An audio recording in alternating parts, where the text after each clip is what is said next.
kayo sir, nung in-invite naman kayo nila Sir Jack, na willing ba kayo kagad? Si Harold kasi kakilala ko na dati. Eh, yung sabi niya sa akin, kailangan ng gitarista. Yun, sabi ko. Kasi dati talaga mahilig na ako eh. Banda talaga. Tapos, nangailangan ng drummer, hindi pa siya talaga yung unang choices. May tinawagan ako eh.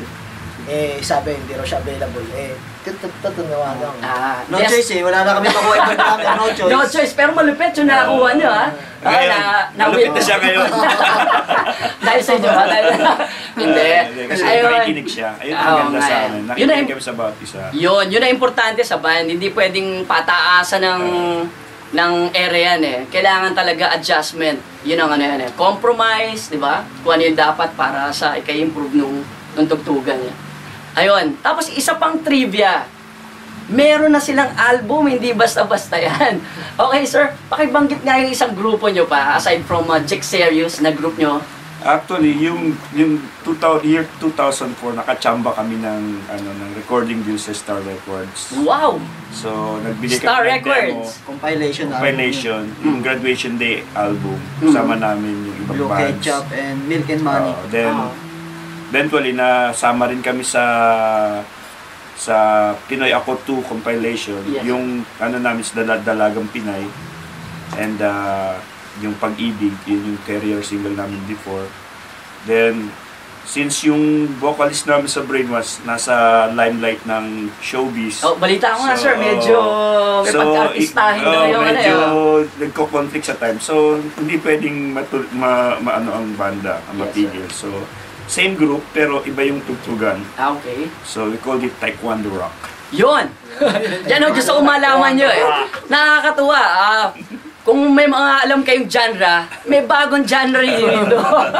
At in-introduce yan ni Sir Jack. Yeah. Etong grupong Jack Serious. Ano uli yan, sir? Taekwondo Rock. Taekwondo Rock! Medyo huwag kayong loko-loko sa genre na to. Makikik kayo nang hindi nyo gusto. Ano ba tingin nyo yung pinagkaiba nitong Taekwondo Rock natin compared to the other genre, to the existing genres? More on lahat based on true to life experience, may kick. May kick talaga. Pagka hindi mo nagustuhan, sipahin ka ni Jack. Siyempre, may axe kick ka sa mukha. Coming from the word Taekwondo, di ba? Messi pa yan. Messi pa talaga yan. And who usually writes the songs or compose the song for your groups? The master. Yeah. The master. So, actually, master pa rin. Actually, the lyrics and the melody sa akin na. Pero pagka nilatag ko na sa tropa, sila nang bahala. Wala nang pakialam. Sila na yung nag-a-arreglo. Gusto nilang tunog or some talaga, it's a band effort. Yun naman ang maganda doon, di ba? At least lahat mayroong contribution dun sa music na Nagbibigay ng suggestion, kunyari, ito, lagay mo to, baka mukhang maganda tong ganito. Yun ang maganda, di ba? At least may enjoy mo talaga eh. Anyway, music is for fun eh, di ba? Kaya hindi dapat mawala yung fun and element of enjoyment sa music. Pag nawala yun, mawawala ang music. So, there you have it, guys. Yeah. The group, Jack Serious. Yeah. Watch. Taekwondo Rock. Taekwondo Rock. It's Not Too Late album now available sa MyTunes. MyTunes. Yeah. So, naka-link yun sa namin, sa fan page. Sa fan page. Sir, kindly announce your fan page para sa mga viewers natin. Support the Brainwash band. Brainwash. They have a debut album titled It's Not Too Late, the album. It's Not Too Late, the album. Available at mytunes.com.ph. Wow, sigurado sir, yung mga taekwondista dyan. At yun daw yung isang bagong genre ng music ngayon, sir. The Taekwondo Rock. The Taekwondo Rocks. And nagsimula yan sa Brainwash. Kung gusto nyo ma-discover kung ano yung Taekwondo Rocks na genre ng music ngayon, do check out their album. Well guys, I'm here with the team captain of the Taekwondo team here in San Sebastian College. Wow! And here with me is Mr. Nico Panotes and Miss Justin Magdamir. Wow! Wow! Thank you so much. I'm really honored to meet you guys. Tapos nakita ko yung training nyo a while back. Talaga sobra, nakakapagod ako. Nanonood na ako, medyo ako hinihingal sa inyo. Grabe. So, what made you choose Taekwondo over the other sports here in the Philippines?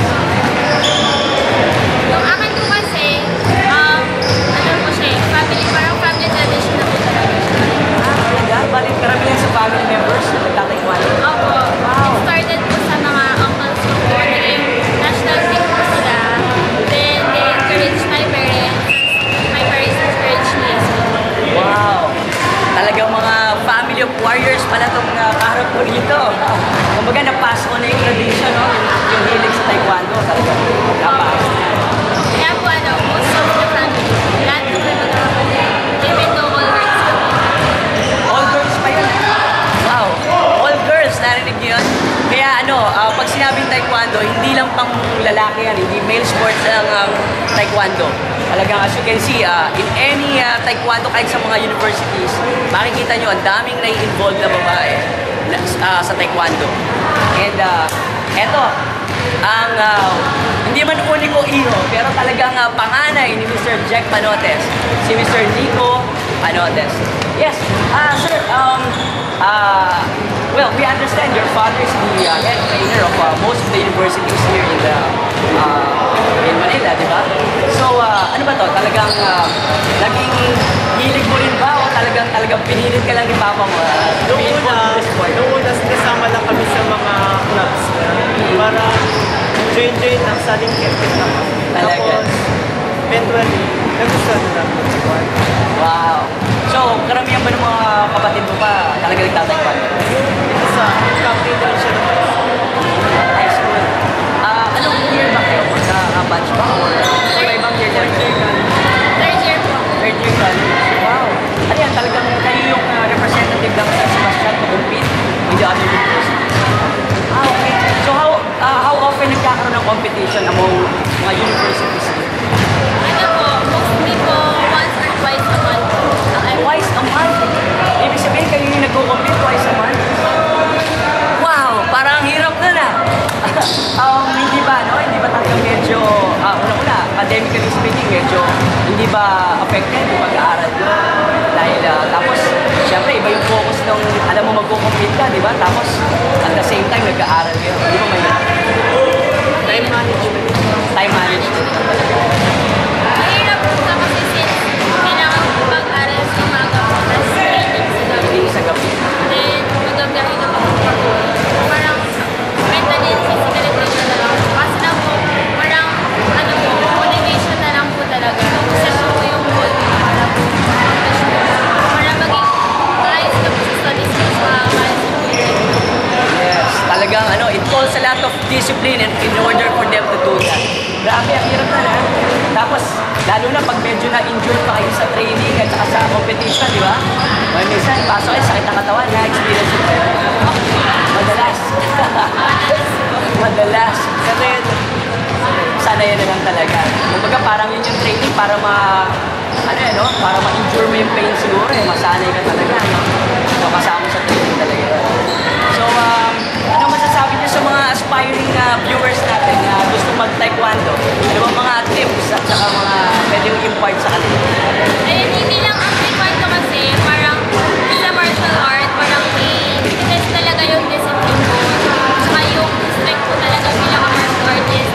So, sa taekwondo, kailangan ko talaga ng discipline. And then, sa katulad nga namin, scholar kami, mga courses kami, kailangan din ng time management. So, kung naman din, kung passion ko naman talaga yung taekwondo, kahit ano naman talaga makatoper. Basta tiwala lang sa Well, you heard it, guys. Oo, galing kay Miss Justin Machanet. How about you, sir? Sa mga gusto mag-ano? Pag gusto nyo mag-taekwondo, malaki rin yung benefits na makukuha. Katulad ng scholarship sa universities, mga allowance, at saka tinuturo ka. Sabi nga ni Justin Magdami, tinuturo ka sa taekwondo, sa Self-discipline. Grabe, talagang kakailanganin nyo yan. But at the same time, pag pinasok nyo to, kailangan i-enjoy nyo rin. Hindi yung talagang serious approach sa taekwondo. Kailangan i-enjoy nyo rin dahil sarap. Una-una talagang health-wise, nakakatulong, di ba? Dahil talagang yung siguro stamina nyo, lahat di ba? Oo, ma-develop pero mag-i-improve. And at the same time, yung skills nyo pala, talagang malaki. Malaki talaga ngayon. Well guys, thank you so much. Wow, we're really honored to meet you guys. Thank you. And I'm inviting those who are near in Manila. We have a Taekwondo clinic here every Friday and Saturday at 3:30 p.m. Open yan sa Yeah. public, sir? Public and alumni and students of San Sebastian. Wow! So just approach me pag ano. Diyan lang kami sa hallway every Friday and Saturday, 3:30 to 5 p.m. So here's your chance na magpaturo sa sooner or later Grandmaster na rin ng Taekwondo. Ba, hindi biro maging Hall of Famer and the most outstanding coach in the Philippines. Awarded by Cookie Won. As we mentioned earlier, Cookie Won is the mecca of the World Taekwondo Association. Parang ganun, sir, no? Federation, no? Yes, sir. And wow, anong feeling, sir? Ang hirap imagine na... Ako rin, naano rin Diba, ako sir? kasi inano lang ako binigyan lang ako ng invitation. Yes, sir. Qualified ako sa din. Did they award you here in the Philippines or in Korea? Sa Korea. Pa? Sa Korea, wow. Sana mabigyan nyo kami ng kopya ng awarding event picture, sir, para... Ayun. So, any advice to all our aspiring taekwondo? Basta never give up. Once you start something, go for it. If you love it, pursue it. And have fun. Have fun. Life is short. That's the most important thing. Have fun. In anything that you do, have fun. Enjoy it. Di ba?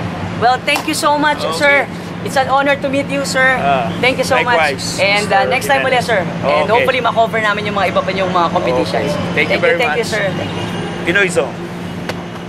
I'm Buboy Villar and you're watching Pinoy Zone.